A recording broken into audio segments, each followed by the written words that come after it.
특이한 활공 후 마하 2.3 슈퍼크루징 비행. 스페인 정부 KF-21 결정했다. 스페인 조종사. 한국 공군 정격 방문. 정부가 KF-21 공동개발에 참여한 인도네시아의 분담금 1조 6천억 원과 관련 분담금의 3분의 1가량인 6천억 원만 2026년까지 내고 기술 이전도 덜 받겠다는 인도네시아 측 제안을 수용하기로 했다. 정부는 감당할 수 있는 수준이라는 입장이지만 체계 개발비 8조 1천억 원, 위 10%에도 미치지 못하는 금액만 부담하게 되면 공동개발 실효성이 떨어진다는 지적을 피하기 어렵다. 문제는 기술. 우리도 못 줘. 이 같은 결과는 KF-21 기술 관련 문제를 둘러싼 동상이몽 원인이라는 지적이 나온다. 안타라 통신 등 현지 언론에 따르면 인도네시아 국방부 측은 분담금 조정은 기술 이전을 완전히 받지 못했기 때문이라며 인도네시아 기술자가 참여하지 않는 프로그램에 비용을 낼 필요가 없다고 주장했다.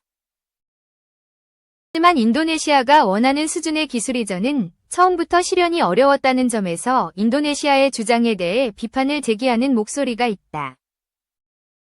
인도네시아 정부는 KF-21 체계 개발을 시작할 때 개발비의 20%인 약 1조 6천억 원을 부담하고 시제기 일대와 기술 자료를 이전받기로 했다.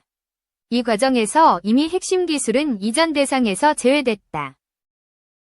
KF-21 체계 개발을 맡은 한국항공우주산업은 설계 단계에서부터 인도네시아 측에 이전할 수 있는 기술과 그렇지 않은 기술을 구분했다. 이전 대상에서 빠진 기술은 해외에서 들여왔거나 해외 원저작권 국가 수출 승인, EL 등과 관련된 기술 등으로 우리 정부가 독자적으로 결정할 수 없는 기술인 것으로 전해졌다.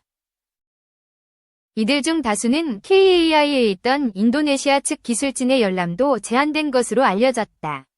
여기에 항공전자 장비와 능동전자 주사 레이더, 엔진은 국내 업체나 국방과학연구소가 만든다.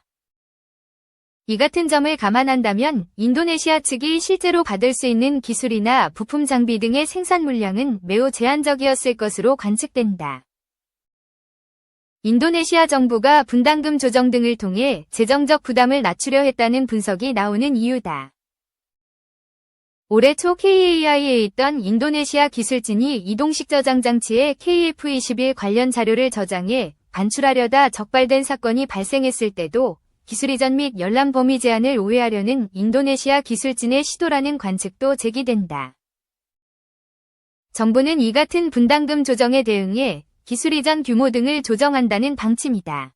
정부 소식통은 인도네시아에 넘기기로 했던 시제기 일대와 기술 개발 관련 핵심 자료 40여 건은 주지 않을 것이라고 전했다. 방위사업청 관계자도 6천억 원만 내고 1조 6천억 원의 기술을 인도네시아가 가져갈 일은 절대 없다고 밝혔다. 하지만 체계 개발 단계에서부터 기술 이전 및 개발 참여 수준과 분담금 납부 규모를 연계하려는 인도네시아 정부의 움직임에 대응할 옵션을 미리 준비했다면 KF-21을 둘러싼 불필요한 논란을 사전에 막을 수 있었다는 지적은 피하기 어렵다. 인도네시아 정부는 코로나19로 인한 경제 위기와 재정 문제 등을 이유로 분담금을 제대로 납부하지 않았다. 분담금 연체 규모가 늘어날수록 국내에선 인도네시아 정부의 재정 여력 등에 대한 우려가 지속적으로 제기됐다. 실제로 인도네시아는 재정 문제를 들어 군 전력 증강 사업을 중단한 적도 있었다. 지난 1월 인도네시아 국방부는 카타르가 사용하던 프랑스산 중고 미라주 2000년에서 5전투기 12대를 7억 9,200만 달러, 약 1조 385억 원의 사기로 한 계약에 대해 재정 문제를 들어 연기를 결정했다. KF-21 분담금 조정에 대해서도 투자 효율화를 강조하는 모양새다.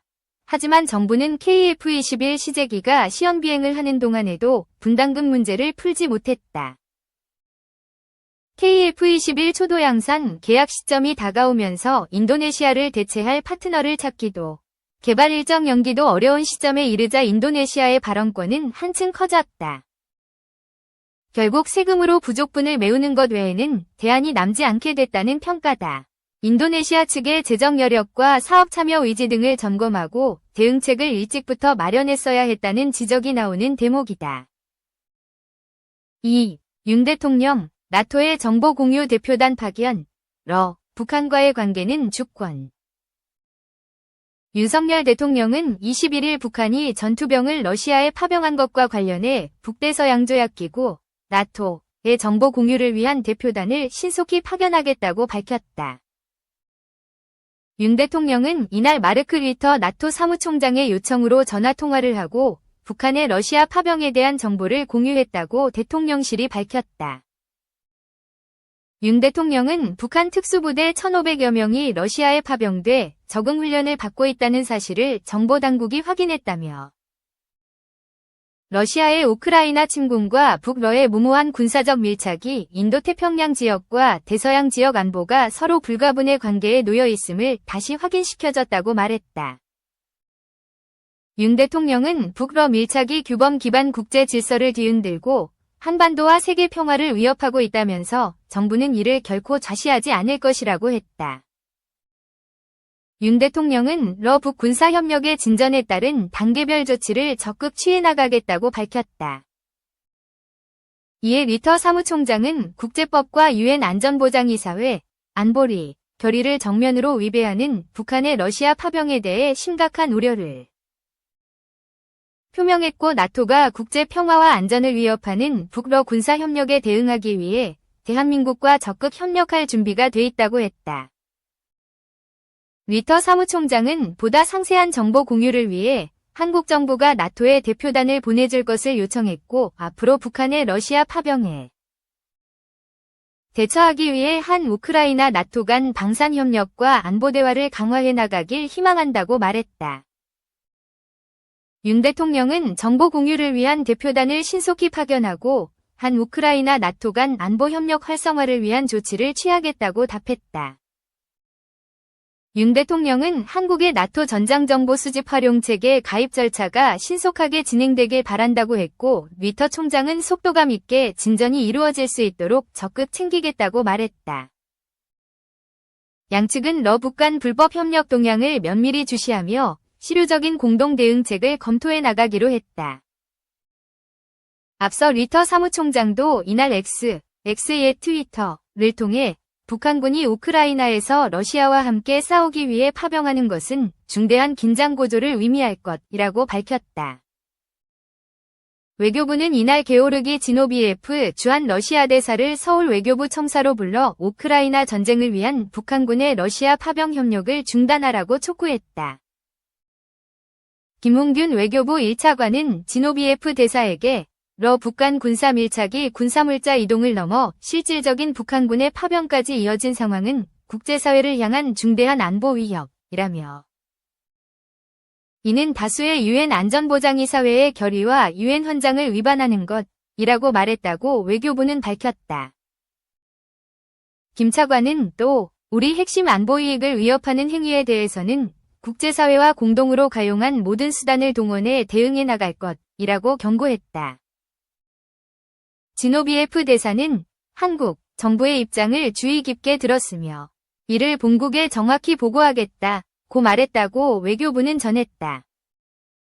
러시아 대사관은 초치 이후 사회관계망 서비스를 통해 지노비에프 대사가 김 차관에게 러시아와 북한 간 협력은 국제법 틀 안에서 이뤄지며 한국의 안보 이익에 반하는 것이 아니라고 강조했다고 밝혔다. 지노비에프 대사는 또 러시아와 한국이 한반도 긴장 고조 원인에 대해 상반된 입장을 갖고 있다고 지적했다고 러시아 대사관은 전했다. 전하규 국방부 대변인도 정례 브리핑에서 정부가 우크라이나에 살상무기를 지원하는 방안도 검토하느냐는 질문에는 다양한 가능성을 열어놓고 관련 동향을 지켜볼 것이고 그에 따라 정부 차원에서 논의해 필요한 조치들이 강구될 것이라고 했다. 북한이 러시아를 지원하기 위해 파병한 것을 두고 국제사회의 긴장이 높아지는 가운데 러시아는 북한과의 협력 관계를 더 발전시켜 나갈 것이라고 밝혔다. AFP 통신에 따르면 드미트리 페스코프 크렘린궁 대변인은 이날 브리핑에서 북한은 우리의 가까운 이웃이자 파트너이며 우리는 모든 분야에서 관계를 발전시키고 있고 이는 우리의 주권이라며 이같이 밝혔다. 그러면서 이 협력은 제3국을 겨냥하지 않기 때문에 누구에게도 우려를 일으켜서는 안 된다고 덧붙였다. 페스코프 대변인은 북한이 우크라이나 전쟁에 참전할 목적으로 러시아에 파병했다는 보도에 대해서는 상충하는 정보들이 많다고 말했다. 그는 한국은 한 가지를 말하고 미국 국방부는 그 발언에 대해 확인하지 못한다고 한다며 모순되는 정보가 많다는 것은 우리가 이를 어떻게 취급해야 할지를 보여주는 것이라고 말했다. 페스코프 대변인은 현재 북한군이 러시아에 있는지 그들이 참전하는지를 묻는 질문에는 특별군사작전, 우크라이나 전쟁, 수행에 대해서는 국방부에 질문해야 한다며 즉답하지 않았다. 앞서 국가정보원은 지난 18일 북한 특수부대 1,500명 병력이 러시아로 이송돼 극동 지역에서 훈련하고 있다고 발표했다. 향후 총 1만 2천 명의 북한군이 우크라이나 전쟁에 투입돼 러시아를 지원할 것으로 국정원은 봤다.